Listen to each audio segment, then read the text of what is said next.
Xitoyning yaqinqi bir qancha oydan buyon Arab Birlashma Xalqligi bilan birlikda qo'zg'agan to'r aldamchiligiga qarshi turish harakati bu davlatdagi musofirlar va qochqinlarning bexatarligiga bo'lgan andishani qo'zg'amoqda. Bu harakatdan xabardor zotlarning ko'rsatishicha navbatda bu harakat to'rda aldamchilik qilish jinoyatiga zarba berish bilan cheklanib qolmagan. Aksincha bu harakatda ikki davlat hamkorlashib Arab Birlashma Xalqligidagi o'qituvchilarni Qashqullarni, Tungan, Uyg'urlarni tutqun qilib Xitoyga qaytarib ketmoqda ekan. Xitoy hukumat taratqullarining yaqinqi xabarlarida aloqador doiralarning 2024-yil kirgandan buyon chegara halqib to'rda aldamchilik qilish va qimor o'ynash jinoyatlariga chetishliq 10 minglagan gumondorni Burma, Filippin, Kamboja, Arab Birlashma Xalqligi qatorliq davlatlardan Xitoyga qaytarib kelganligi bildirilmoqda. Xitoyning Yer shari vaqti gazetining bu vaqtdagi xabarlarining birida Xitoy jamoat xavfsizlik organlarining chet el qonun tarmoqlari bilan xalqaro hamkorlikni cho'nqurlashtirib, zo'r sondagi chegara halqagan jinoiy guruhlarni bartaraf qilganligi va nurg'un sonda jinoyatchining qo'lga ilinganligi ilgari surilgan. Halbuki Amerikadagi Tungan siyosiy analizchisi va faoliyatchi Maju Apandi Arab Birlashma Xalqligidan qaytarib ketilganlarning 4-5 ming kishi ekanligini Qarmoqqa bu harakat to'rda aldamchilik qilish va qimor o'ynashga qartilganda qismi amaliyot uni aldamchilik bilan hech qanday aloqasi bo'lmagan kishilarni nishon qilganligi. Nurg'un Uyg'urlarning tutqun qilinganligini, bu harakatning mohiyat chegara halqagan bostirishning bir qismi ekanligini qayd qilmoqda. Maju 29 may kuni bu vaqtdagi ziyoratimizni qabul qilganda bunday dedi. Bu kishilar to'rda aldamchilik qilishga qatnashgan yoki uning xizmatchiligini qilgan emas. Ularning hech qanday jinoyat sodir qilish xohishi yo'q. Ular faqat har kuni namozini o'qib, xizmati yoki tijoratini qilayotgan kishilar.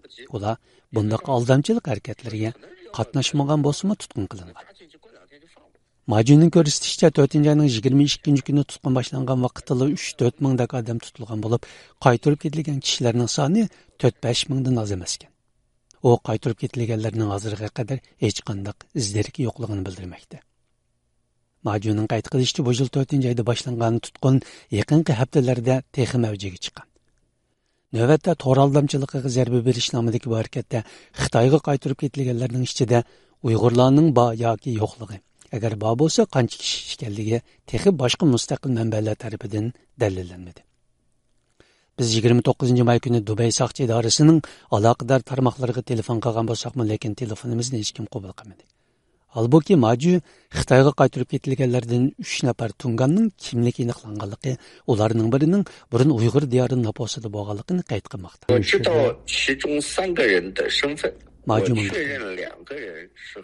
Men ulardan 3 kishining kimligini bilaman. Ulardan ikkisining to'r aldamchilik bilan hech qanday aloqasi yo'qligini aniqladim.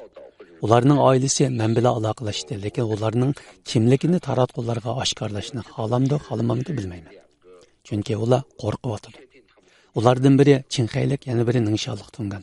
Ulardan yana birining noposi burun Shinjongda bo'lgan.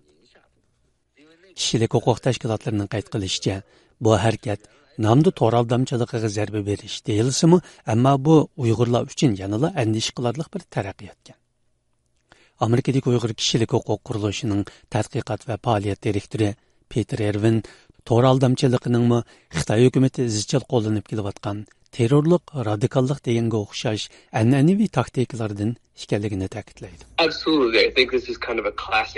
Peter Ervin mundaq deydi. Shubhisizki, Xitoy hukumati o'zining bostirish siyosatini pardozlashda bu xil an'anaviy taktikalarni qo'llanib kelmoqda. Uning to'r aldamchiligi deganimi terrorlikqa qarshi turish, radikallikni tugutish, davlat maxfiyatligini oshkorlash, to'r qoidasiga xiloflik qilish deganiga o'xshashlar Xitoy hukumati izchil qo'llanib kelgan ana shu xil harakatdir. Peter Ervin yana Xitoy hukumatining shaxslarni, jumladan Uyg'urlarni oshkora nishonga ilishga qaraganda to'r aldamchilik jinoyatlariga zarba berish nomida nishonga ilishining ular uchun texmi qulaylik bo'lganligini ta'kidlaydi. Uning ko'rsatishicha, bu davlatlarning Xitoy bilan bo'lgan bexatarlik hamkorligi amaliyotda Xitoyning chegara halqagan bostirishiga yeshil chiroq yoqmoqda ekan.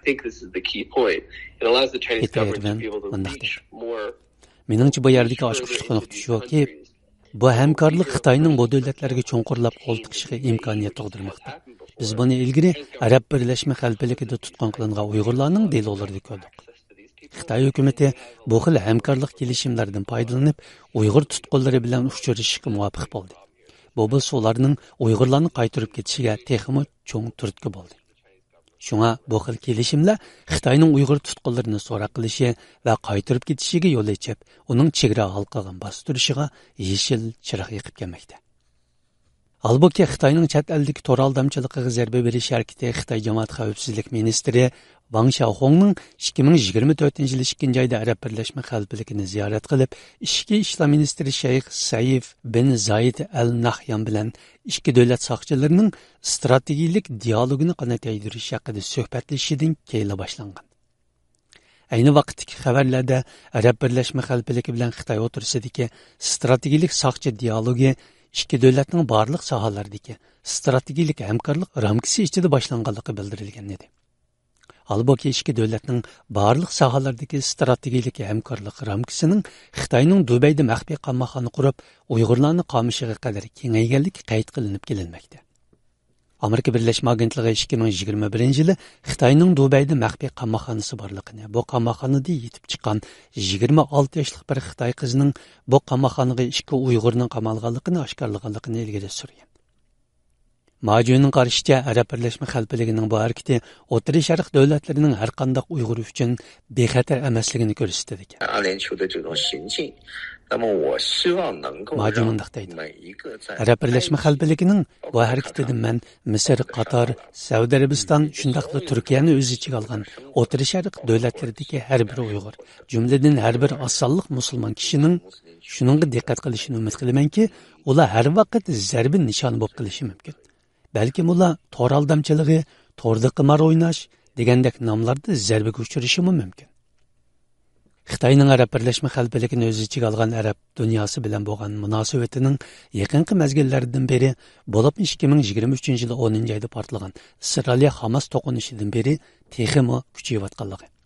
Xitoyning yumshoq kuchining arab ellarida texmi kengayotganligi qayd qilinmoqda. Bloomberg xabarlarining bildirishicha, Isroil Hamas to'qinishida urush to'xtatishni va Falastin davlatini e'tirof qilishni qo'llayotgan Xitoy Arab dunyosi bilan bo'lgan munosabatni texmi cho'nqurlashtirishga kirishmoqda ekan. Xabarlarda Xi Jinpingning bu hafta arab davlatlarining rahbarlarini Beijingda kutib olganligi, yig'inga Misr, Arab Birleşme Xalqligi, Bahrayn va Tunis davlat rahbarlarining qatnashadiganligi bildirilmoqda.